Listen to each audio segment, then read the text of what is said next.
everybody, I'm Quinn. And I'm Scott, and it's the Almost Friday show for September 9th, 2010. This week's episode is brought to you by Street Smarts. That's right, Ashley, just keep walking, that skunk really won't hurt you.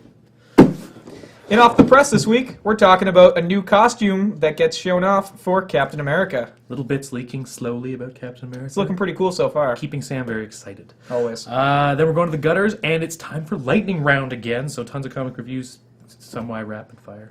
In Tech Insight this week, we're talking about Google's new Instant, searching while you type, because, you know... It wasn't fast enough already? Something like that. Apparently, you know, they're the only ones that you use to search, so I guess why not? We look at it, I guess. Yeah. Then we're going to the lab for mad science, and Sean's talking to us about tractor beams. That's right, they might be real. Yeah, which would be cool, but little ones. And behind the lens this week, we're checking out the Zacuto Z-Finder, a really nice accessory to have for that DSLR video you're shooting. And then we're bringing back the Law of the Week. There's been a little space, but it's back with lots of videos, and they're all from Norton.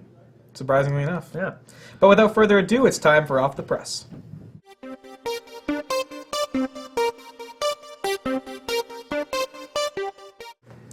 Welcome to Off the Press. This week we are talking about Captain America again. Little bits have been trickling. This is actually more exciting than what we've talked about before. Full body shot? Full body shot. So there's been a couple of pictures leaked from the set that aren't just like scenery and stuff. So the first one is one that Scott's kind of very excited about. It's Captain America on a motorcycle. On a motorcycle. It's friggin' awesome looking. It's just awesome. so like, yeah, that's right, I'm Captain America. I ride a bike, deal with it. Yeah.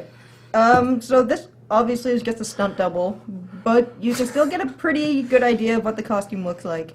If you go to our show notes and click the link, there's a couple more pictures of the costume, and it looks pretty cool. I think I like where they're going with it. Mm-hmm. Yeah. Another cool thing came out of this batch of photos is this really neat car. Not sure if it's the bad guy's car. Don't care, I just want one. Good guy's car, but I just want one. it kind of looks. I have that hat. I could just sit in the car like that. I could be that guy. Probably. Yeah. Yeah. You and Sean can probably pull that look off. I think I really like where the style of this movie's going. Mm-hmm. And I'm not even a big Captain America fan, but... Well, they're definitely playing with the 1940s theme of it. Yeah. Don't know if it's going to be like frozen to a block and then brought into present time, or if they're just keeping it in the 40s. Either way. Which they should, because that would be really awesome. I'm excited. Me too. It's coming out June 2012, I believe, or 2011. So we still gotta wait. Yeah. Yeah. That's a pretty big wait. Other things that keep trickling out. Something that's coming out a lot sooner than next year or the year after. Tron Legacy. Tron Legacy. Official bits of the soundtrack have been released. So a couple months ago, there were allegedly parts of the soundtrack that were released, but they were unconfirmed. Okay. So now this is original from tronsoundtrack.com. If you go there, you can have a listen. It's about 2 minutes long, and then they'll sign you up for some mailing list, and I'm assuming they'll tell you when the album drops. I'm so buying Which that. I'm buying. Yeah, so 'cause It's fast. by Daft Punk. Yeah. Which Oh, is yeah. just gonna be awesome. Mm-hmm. So something you've Keeping been... the awesome rolling. Yeah, something Sam's been waiting for since she got an Android phone.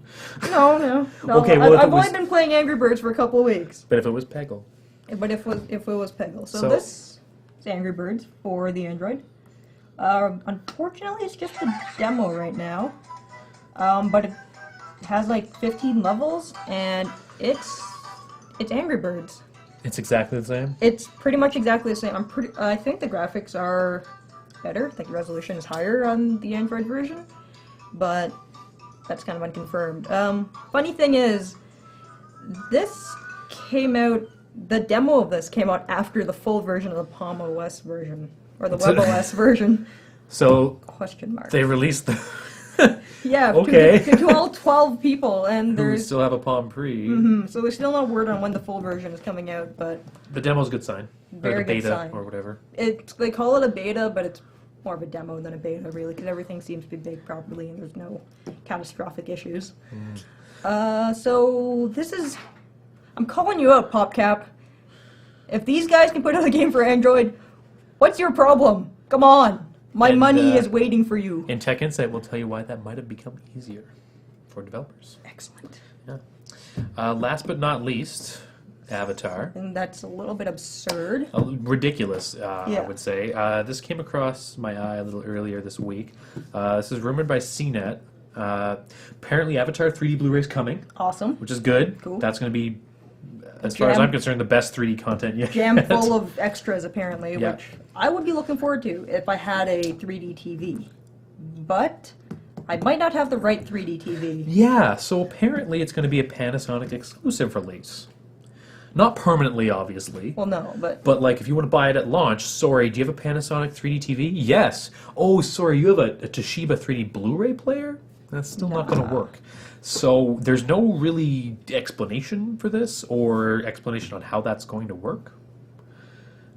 Is it just going to be something coded into their TVs and I don't know. players? Or? I don't know how that's going to roll at all. Huh. They'd have to make different prints later of the DVD, of the Blu-ray. Yeah. What? I figured they'd have an exclusive, and sell it as a package deal with the company to promote 3D TVs. I think that would work really well. Oh, it would. But I don't... hopefully this is some kind of awful false leak. Awful rumor. Hopefully. We'll keep you updated. Well, it's still in the rumor category. Yes. But an angering rumor nonetheless. very angering. Next up... Lightning round. Lightning round from the gutters.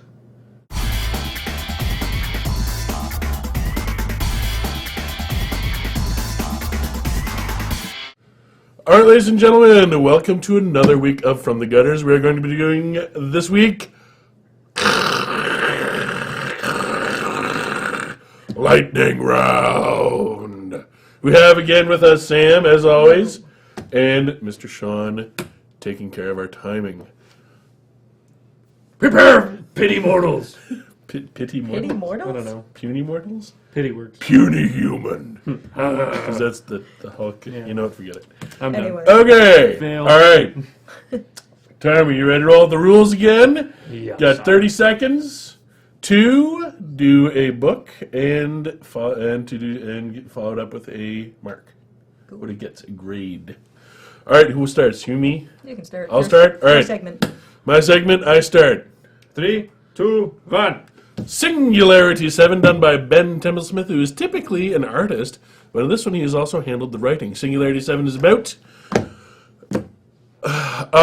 nano culture has taken over the face of the earth. What's going on? They showed up, went into a guy's brain, and that guy went on to develop his own body and then the entire environment of the planet Earth into a nano environment. And you only find out toward the end of the story why. And that there's a little human... Damn it. There's a small human contingent that is fighting back and hopes to hopefully defeat the Nano Empire by introducing a virus at its hub. I don't like Ben Templesmith's art. I don't. It's not pretty. It's not, it's dark. That's it. Interesting story. No payoff. I give it a D-. Wow. That's pretty harsh. It's, Yeah, that's cool. That was 1 minute. Sam, can you do better?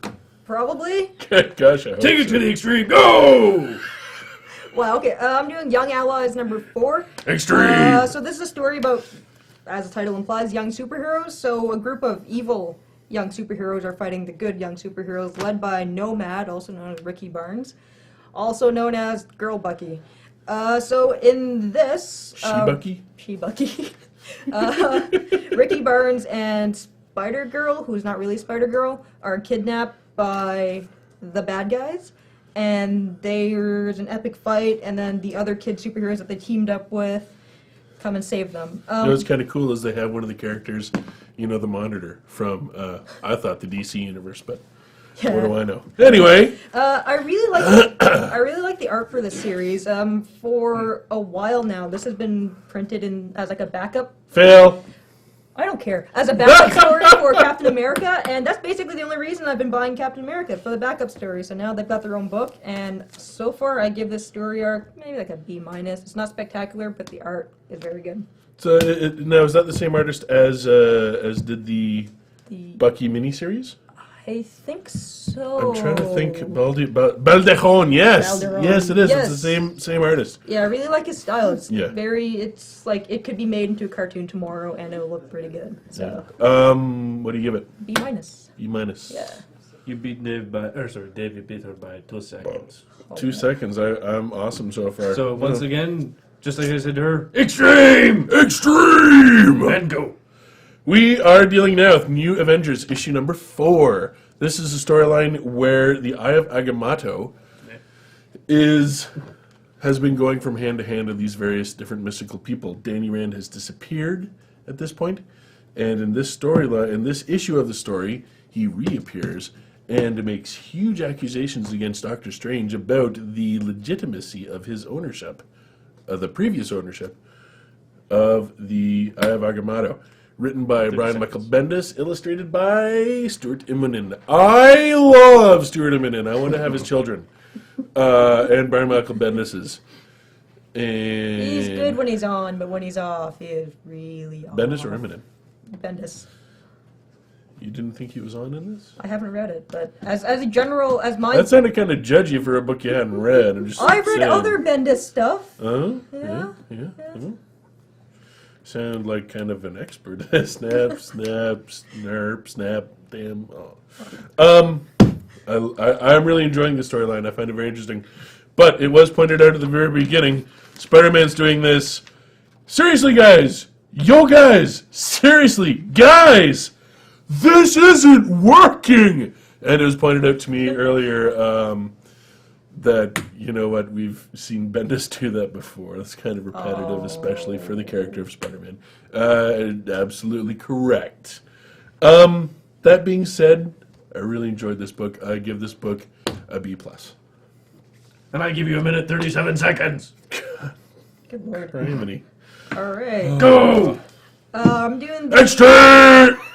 That's okay, you're...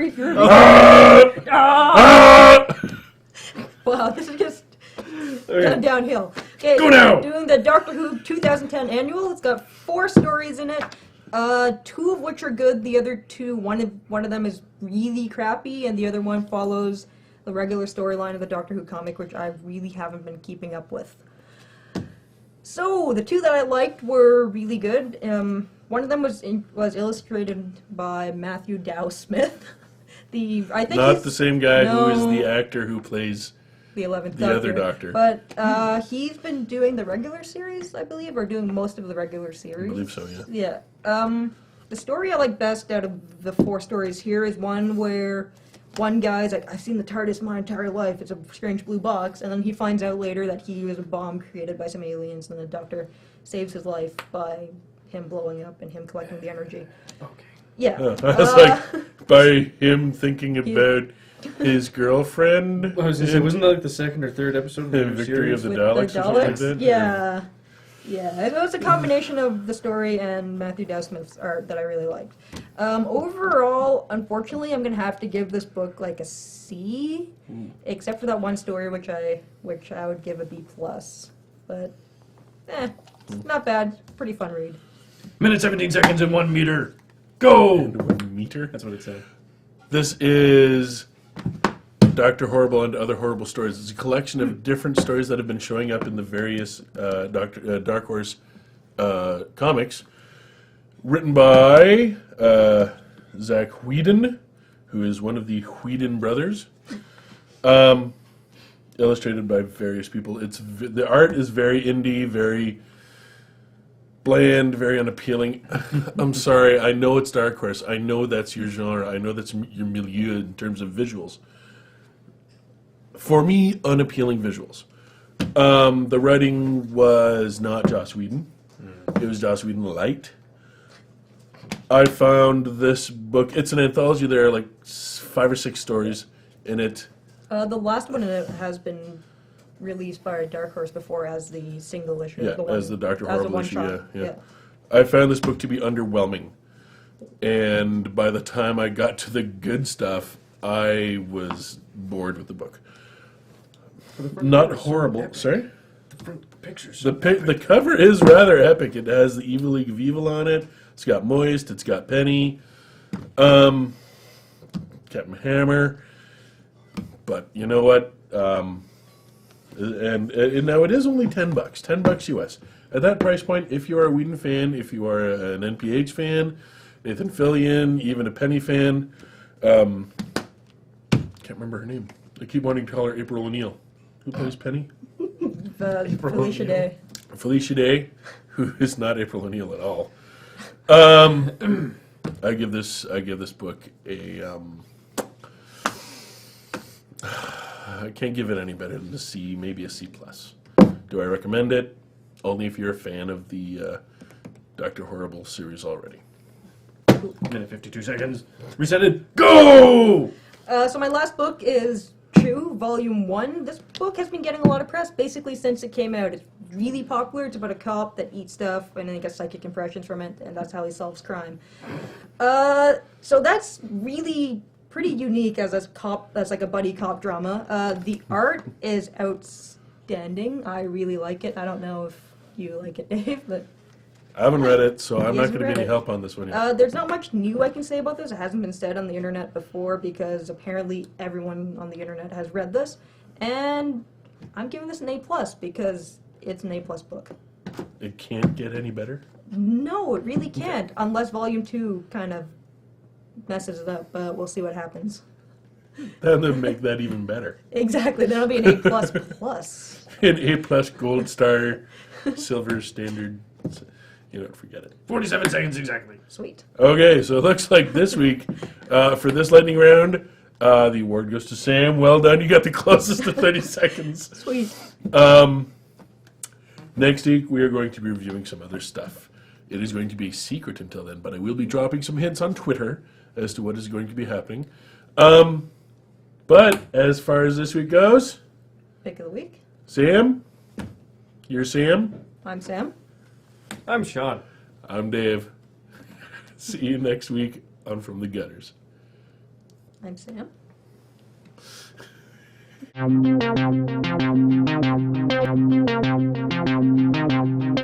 Hey everybody, welcome to Tech Insight. It's going to be pretty short this week. You only got 3 things to It talk was about. not a very exciting week in the tech world, really. Yeah, unless you were Google. And There's- even still, Even still, it wasn't. I'm underwhelmed, personally. there was a good quote this week that when Google announces stuff, it's like announcing new paint colors, whereas when Apple announced stuff, it's like announcing new cars. It's far more entertaining, even though they're probably both of equal magnitude sometimes. Yeah. So Google announced instant search yesterday. Not a big surprise. People have been talking about this for a little while. It's kind of the makes sense next step. They already had predictive search where you'd start typing in and they'd give you like suggestions about what to search for, most common next steps kind of thing. Basically, they took that a step further. So as you type, it starts filling in the search results for you, and Yeah. they change as you continue typing. So as you can see here, I typed in the, almost, fry, and that came up. If you get rid of a couple letters, it changes the search results accordingly. So I mean, it's cool. It works really well. Yeah, But- it definitely does, and it's fast. Oh, it's quick. Oh yeah, and it's not. I was kind of hesitant at first when I heard about it. I was like, oh, that's gonna be stupid. You're gonna start typing and it's gonna look all weird. But no, it doesn't really interrupt. They, you or they anything. implemented it well, I think. Yeah, it's Google search taken to the next level. Yeah. Nothing mind blowing. Now we've had hit and miss of it actually working. Yeah, so it's been rolled out to a couple countries. Not everyone. It's coming to everyone. See, if you want to try it, you have to be logged into your Google account, first off. You can't just go to google.com. You have to, if you're in Canada or the US, you have to go to google.com, not google.ca. For Canadians, it doesn't work. And then try it and hope. And sometimes it'll work, and sometimes it doesn't. In fact, Sam had it working at home, and then here, and then on the same computer 10 minutes later, it didn't work. So it's kind of hit and miss. Also, it's important that you type certain things because they've Yes. sort of blocked any kind of not safe for work searches. Yeah, you can't, you gotta, even if safe search is off, it doesn't change it. You can't look up porn or anything like that. I imagine if you typed in your desired search term and hit enter, you'd probably still get Yes. your normal results, You but just you won't can't use see- the instant search Exactly. for whatever Google determines is explicit. Yeah. So, no big surprise there. Overall, we like it, but nothing spectacular. Nothing amazing. No. Good for Google. Indeed. And a slightly good move for Apple recently. They decided to change some of their restrictions regarding coding by their third-party developers. So basically, Apple was kind of going, oh, okay, we made these decisions. No one likes them. I think they got a lot of developer backlash. Yeah. I have a feeling. So they've made a few changes to their licensing for app developers. You can now use third-party tools to develop apps, which you could do before until about 6 months ago when they decided to disable that. It's available again, so you can use Flash tools, Adobe Suites again, whatever Now- you wanted to develop. I think they did this because they kind of realized that when they did their show in September and they showed off Unreal's new engine Which looked awesome. for their Citadel demo, which you can go and check out. That cannot be coded in Apple's code. It Which doesn't work. So that you couldn't actually get that in the... So Apple let that in, and I guess they kind of realized, well, shit, Yeah. we have to do that. So good move on Apple's part. Because it will make games better if Yeah, we don't have because to stick to stupid basically code. now game engines are possible because game engines are cross-platform. That's the whole point of an engine, right? Yeah. So now this is good for developers, good for Apple, realistically, I mean- especially if they're advertising as a game platform. Yeah, I would think go so far as to say that the new PlayStation commercial, where they kind of really specifically target the iPod, iPhone as being not a gaming machine and the PSP as being a game machine, I think Apple realized if they didn't try and push to be like, no, look at these awesome games Yeah. you can play here, just as good as the PSP, then they might, lose a little bit of market share. Not a lot, but a little And bit. game developers are used to doing cross-platform because you got Xbox, PS3, DS. Yeah. There's so many, and they're all different. So they're used to developing one game for a bunch of platforms, and they would like to do it that way because they sell more games. Yeah. So if they want to do it on mobile, I mean, they're going to want to hit up at least Android and iOS. And honestly, if people can download the same game that they would have had on their PSP on their iPhone or iPod Touch, it's much more likely they're going to get an iPod Touch because, well, it does a lot more than a PSP or a DS does. So, And in a lot better ways, usually. yeah.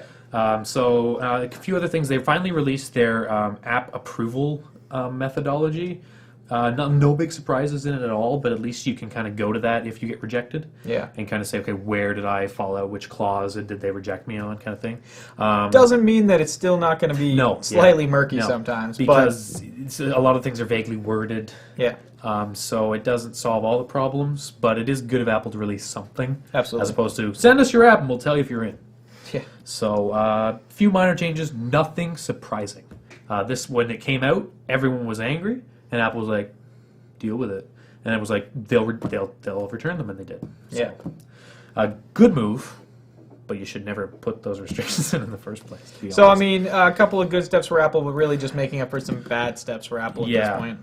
Not surprising, but as someone who's somewhat invested in the iOS platform, good to hear. Yeah. Especially since I'm going to go buy an iPhone 4, and I want to play the sweet games on it. Absolutely. And last but not least, little Canadian news. We talked about when Rogers launched their Chatter brand. Yes. So they're basically a Rogers budget brand with those unlimited plans. Designed like, to directly compete with Win Mobile and Mobilicity. Yeah, so their Mobilicity and Mobile have come out and said, okay, here's our $45, everything's unlimited. Yeah. Right, and that's their pull, no contracts, and that's basically their pull, right? Rogers came out and said, okay, we can compete with that, we'll just make a new brand.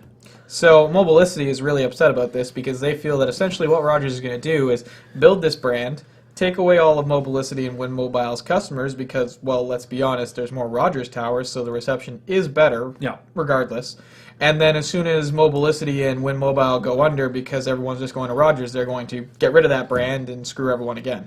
And that's exactly what you predicted when we talked about it. Yeah. A lot of people thought, hey, apparently there are rules and regulations against this. Yeah. So Mobilicity has filed complaints with several levels of government. I'm sure some kind of business overseer, there's a anti-competitive act in Canada saying you can't rebrand yourself. Specifically, you can't rebrand yourself to directly compete with someone else in the same market to maintain a monopoly. Especially considering that Fido was Rogers' budget brand. That was always the point. And Fido's been around forever, and arguably there are things that are better about Fido than being a Rogers customer. Much better. With the exception of where you can get cell reception. But, that was Rogers' budget brand. So now that they're going to go, we're going to go one step below Fido, it's just getting kind of silly. And the weird thing is, too, is Bell has done the same thing, but no one's really said anything about it. Well, because, what's Bell's brand? So Bell has Bell, right? They own Virgin now. Okay. And Virgin's like their Fido. Yeah. So it carries a lot of the popular phones. They have the iPhone 4, slightly cheaper prices, things like that, slightly different plans. But they're basically like their Fido. Yeah. And they just bought them outright from last year. They also have Solo. Right. And Solo used to be their discount brand. Right, before they owned Virgin. They rebranded Solo. It's still called Solo, but it now has those $40, $30 unlimited plans. So that's basically the same thing. So I think Bell might be getting under the radar because that brand Already existed yeah. previous. So people are going, oh, wait, the solar plans are just getting better. Yeah. But really, they're getting to be exactly the same as what Mobilicity and Wind are offering. Bell just did it a little bit smarter. They just kind of did play. See, play the cards what right. Rogers should have done was turn Fido into that brand. Yeah. It would have sucked for it would have sucked for people coming to Fido because there's not as many options. But that's the only way Rogers could have really avoided this whole issue. Yeah. So to be honest, I think I don't think it's a surprising move from Rogers. No. I don't think it's a stupid move if you're Rogers. But it's a bit of a jerk But move. if in you're the Rogers. competitive interest, it's kind of like, look, you already have an enormous part of the market. Yeah. And you control tons of other markets. I mean, there are monopoly cable providers in most of the country. Yep. Take your money and run. Like, do you really need to? I guess. And I mean, don't know. and honestly, even if Chatter didn't exist, people were still going to go to Rogers over Win Mobile and Mobilicity. So You can't, if you want to roam at all, you might as well go with a big 3 carrier because otherwise you're just going to pay the roaming fees twice as much. So I don't know. we'll see what happens with the court cases. We'll keep you updated if anything crazy goes on. But that pretty much wraps up Tech Insight this week. Next up, we're going to see Sean. He's telling us about real-life tractor beams. I want one right now. It's kind of alive. Nah, it's still dead. Oh. Hi everyone, welcome to Mad Science. I'm Sean without the lab coat because it's a funny story in that. And, I'm Dave. I'm also without a lab coat. but as you can see, I am wearing my, if you can't see it, I forgot green screen. Either way, I'll destroy you all. Ask me how. So tonight we got a couple of stories. We're going to kind of try and run this a little bit quicker than usual. First one is actual tractor beams. Laser beams that shoot out tractors. That'd be really cool. Would it sound? It'd be like. That would be. Incidentally, Cool. he's not wrong. They are using lasers to actually do this. Now, first off, I'm really not used to being not wrong, especially on this segment. incidentally though, they're not transporting anything very big. It's kind of a small little glass particle for now. But it did travel 5 meters on just a light beam. That's got to come for something. Does it have to be glass? That's what they're using right now. See, this is not to be confused with actual optical tweezers, is what they've been called in the past, which has been used to move bacteria and cells around in water or in a liquid. It's basically just another laser that just gently nudges things in a direction. This, however, works on a different principle. They create a hollow tube that is the laser, have the particle suspended within it. It actually gets suspended because of the gas around the particle itself gets heated up. And when it gets closer to, or as soon as it reaches the, if it starts moving inside the laser beam, the hollow tube, it actually gets pushed back in just because of difference in temperature, which is actually kind of odd, which is how this whole thing works. As soon as what happens is, You saw my question coming. I did. How? So, they actually vary the direction based on temperature, on brightness of the laser beam, Okay. which then changes actually how the, what it's working on is how the hollow tube collapses in certain spots. So when there's a collapse of the tube, there's a hotter air behind the particle, say, cooler in the front. Okay. So what it's actually doing is pushing it. Got It's it. going to go that way. And then if they turn down the brightness, opposite thing happens. So they can actually move a little glass particle back and forth. It really doesn't sound like this could be. I mean, obviously, I want the Enterprise, right? Yes. Tractor beam. Geordi flips the thing with his goggles, and all of a sudden they save a planet because there was a thing that, whatever, right? Yeah. I mean, that's what I want. Won't Doesn't happen. sound. No, I don't think. Not in no. space. Oh, that's right, because this is all dependent on heat, and And you gases. need gas. Yeah, okay, all right. So This is reliant on the gases in our atmosphere. to be only, heated. so only an environment-based Exactly. tractor beam. Okay. Which isn't still a bad thing. That can still be It's used a for a lot of things starting as soon as it gets spot. up. Exactly. Right, in 300 years, when Star Trek happens, we'll have our full-blown tractor. I was going to say, we'll have our positronic brains. They'll just show up. It'll happen. Don't worry about it. We're gonna have to have some guy, and someone's gonna have to be designated. Oh yeah, you got a McNoonian soon. Blah blah blah. Not Con Noonian Singh, who is the cool guy from Ricardo Montalban's Star Trek. Gone! Anyway, moving on though. So that's our tractor beam. Kind of neat. Check out the show notes for the links. It's actually very interesting how they got this to work. I just gave it to you in a nutshell. There's a lot of detail. Are we talking like it was interesting in terms of research, the course of the research? Definitely or? interesting in the course of research because it's also the evolution of what they're trying to do. Because like I said, they went from using just So optical this isn't tweezers. like we have this. It is. I guess We are moving it towards was. We have this, but you know what? The story is really interesting too. See, the thing that's happened is they had this working for bacteria. So they could have a single cell moving in That's this the tube. tweezers you were talking about. No, this is different. I'm talking about the tube itself as well. So the actual tractor beam, they had one cell going through. So that's tiny, very, of course, tiny. But this glass particle is about 100 times larger than that. So it's a larger object being moved within the same tube. Okay. So it's a step up. How soon until we get an elephant? Oh, We're talking probably about 150 years. couple weeks. Yeah. Like Tomorrow. give or take. Give it tomorrow. Yeah. So, All right, that sounds cool. Using lasers to move stuff. Who would have thought it? The next one is one that I've been following for a while. This is one that just keeps getting more confusing the more I read it, unfortunately, because I don't understand it completely. But I wanted to bring it up because I thought it was a great story. I already feel at about my neck in misunderstanding right now, and I don't even know what we're talking about. Well, we're going to talk about how you can speak with your mind, man. Yeah. Basically, they've been working on this technology for a while of how to transfer brain waves, specifically signals that are formed around words, and have them actually synthesized in a computer and then broadcast through like a speaker.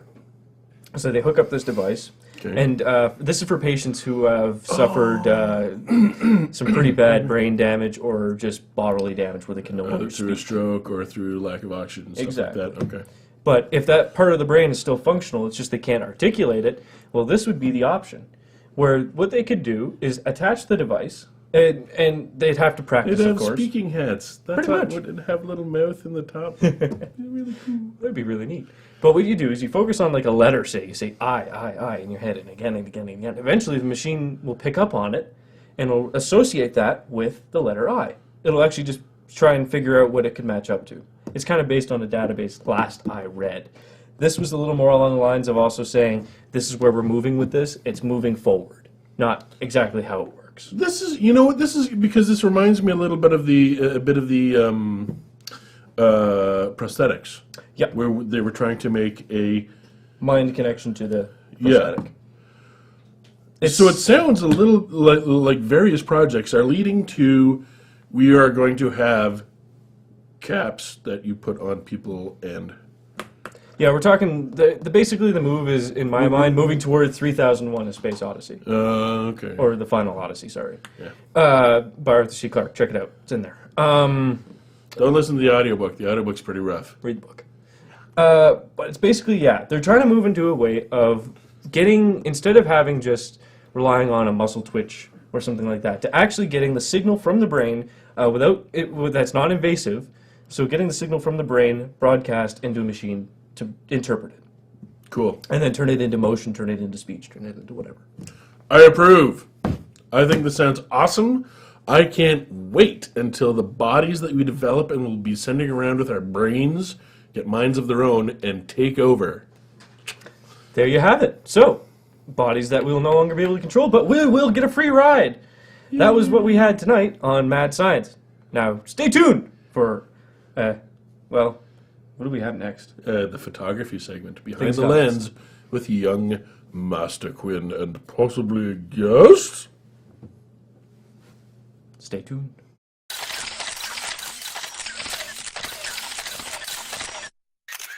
Hello, folks. Welcome to Behind the Lens. There's more new cameras. It's been a busy fall. That's 3 weeks now straight. We've gotten lots of camera announcements. and for there's you. still going to be more coming because Photokina's coming up at the end of this month, and I know Yeah. there's at least 5 new cameras coming out then. So we're going to keep it updated. This stuff is more point-and-shoot consumer level. For the most part, Nikon came out with 3 new point-and-shoots this week. The one that everyone's been waiting for is the P7000, and that guy is the supposed G11 killer.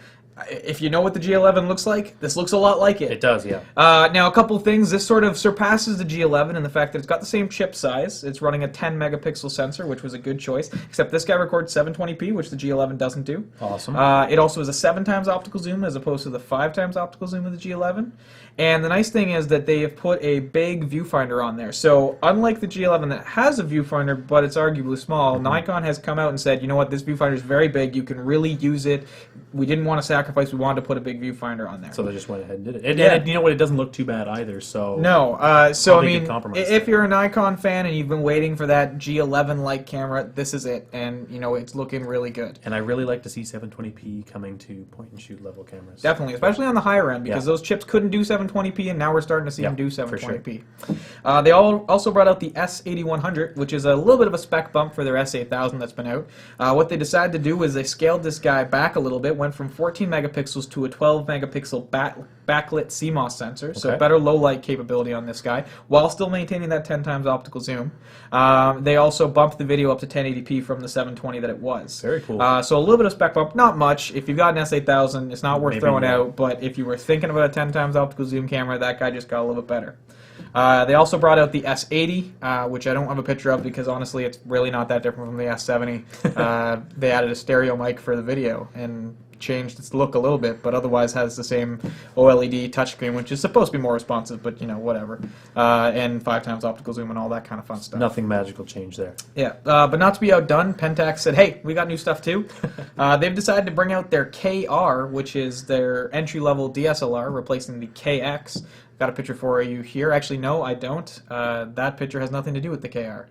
I apologize. There's just so many cameras, it's hard to keep track of them. The KR really looks like the KX, so nothing special there. What they've done is they've given you 2 extra levels of ISO control. Okay. They've made the screen 3 inches instead of 2.7. And it now has a lithium-ion battery pack because the KX was the only SLR still using AA batteries.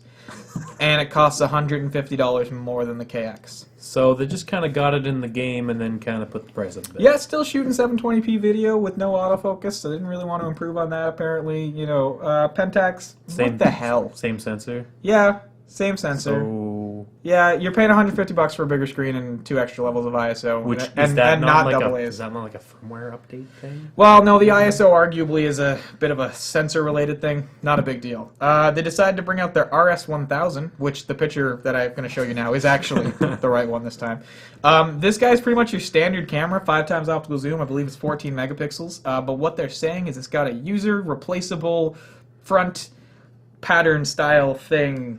Most of which are not great. I guess if you live in Los Angeles and you have a dog in a purse, this camera's awesome. To sit, it could match your dog maybe. Yeah, maybe you'll buy a second one and the dog will have its own faceplate on it. That could be good. I don't know. Yeah. Really nothing special. Pentax makes weird decisions. They've also decided to bring out their RZ10, which is their 10 times optical zoom camera because they didn't really have one in that range. Well, they did, but it was kind of sucky, and this one really isn't that much better. Pentax, really lackluster. Nothing important. Kind of lagging behind the game here. Well, they still really don't make good cameras, unfortunately. So, however, big in the HD DSLR world, specifically if you shoot micro four thirds. yeah, if you shoot micro four thirds or Sony, and you really want to buy the $10,000 Cinema Prime lenses, which look like this, and my God, are they amazing lenses? But they cost $10,000 a piece. These are what people like Vincent Laforet and Philip Bloom use to shoot a lot of their stuff with because they're incredible, and as far as cinema is concerned, they're really good at that. But Carl Zeiss has come out and said, hey, we're going to make them so they'll work on micro four thirds cameras and the Sony cameras. So that's a little bit of a get behind with Carl Zeiss saying, hey, look, we understand that these markets might want these really expensive lenses because a lot of people have been shooting with the GH1 hacked and stuff like that recently, so it's cool stuff. I'm excited because I'm thinking about shooting with the GH1. I'll never buy a cinema lens because it's $10,000. $10,000. Ask me in a couple of years when I'm super rich. I don't know. But it's cool to know. And it's good that they're standing behind those It is formats more of a as well. statement, I think, than anything else. Yeah. Kind of like, yeah, this is going somewhere. Let's throw down some serious. So costs. talking a little bit more about HD DSLR video and rather the accessories that can help improve that for you. Today we have got the Zacuto Z-Finder, which is this guy right here. This, my friends, is a very expensive, but very good magnifying loop. More or less. Yeah.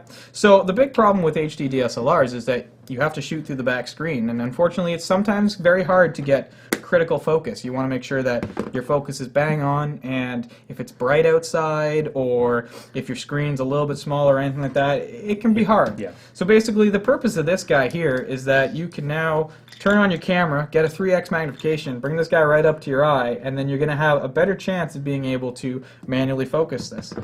It's a pretty complete package. They give you the adapter plate to mount it to the bottom, and then you can basically adjust the height and the left, right, so it can really work on pretty any size, any full size SLR. We tried it on a GH1 earlier. Not quite. The GH1's a bit too small for it to fit properly, but if you've got like a T2i or anything that size or bigger, this is a D300. It doesn't shoot video, but it still works for live view.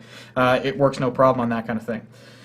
It is $449, so not the cheapest hood loop out there. And it is just really a magnifying glass. Yeah, but this is sort of the Mercedes-Benz of hood loops. Very sharp, very bright, really good magnification. You've got full adjustability for diopter if you wear glasses or something like that. They give you some extension pieces that allow you to push it farther back.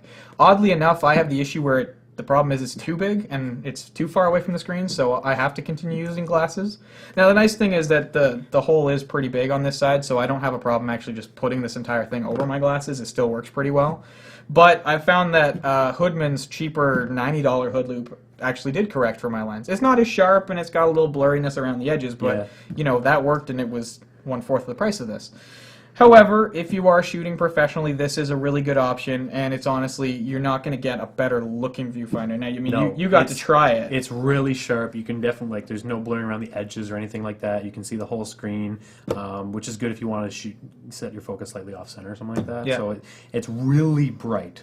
I thought it overpowered a little bit, but that's just me. Maybe you're not going to spend your whole day looking at it anyway. No. So. It definitely really sharp. It's designed for someone who's using a shoulder rig or who's doing run and gun photography, and they just want to be able, especially when you're outdoors. It's hard to see and really hard to critically focus on these screens outdoors. So this is a huge advantage when you're shooting. I think outside it would be really good because it's bright enough to let you actually see in there with all the outside lights. Absolutely.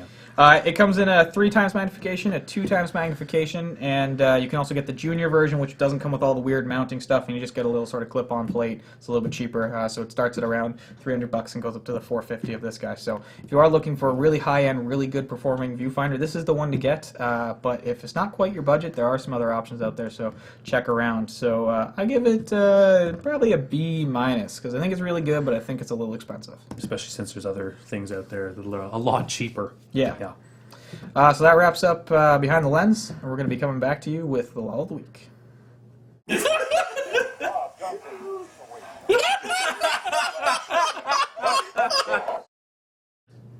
Hey everyone, welcome to Lull of the Week. This week our lulls come from Norton? Well, wait, aren't they already the ultimate lull? Yes. So this week, Norton released a bunch more of their hilarious commercials where this funny object is something on your computer that you want to protect, and this hilarious guy wants to get at your product. So this week they have Dolph Lundgren versus a unicorn and David Hasselhoff versus a fan. So we're going to show you the fan one, and we'll be right back.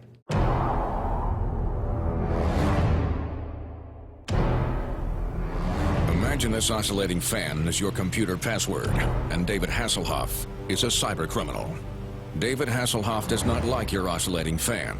Oscillating fans muss hair, and no one musses the Hoff's hair. The oscillating fan, not knowing any better, continues to gently oscillate and fan. Now, you have a choice.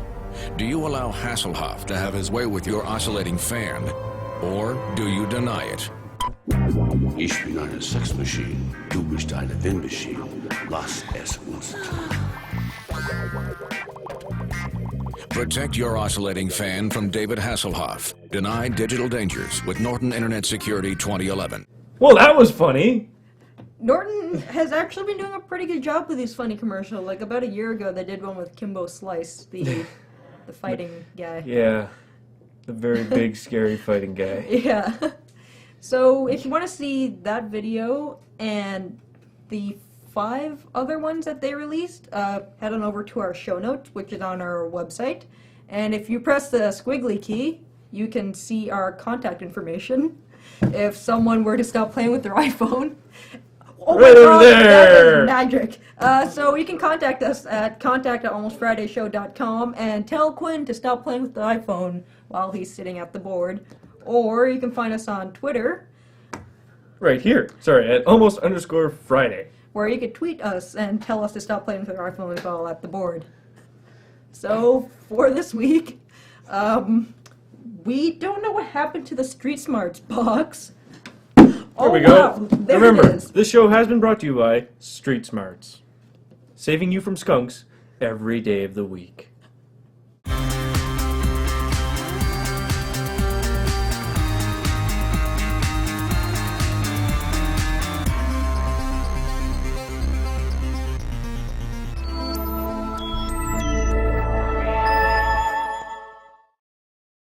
So off the press this week, Sam died, and No!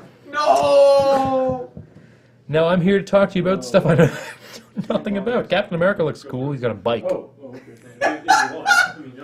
And when he's not on the bike, he's in his car.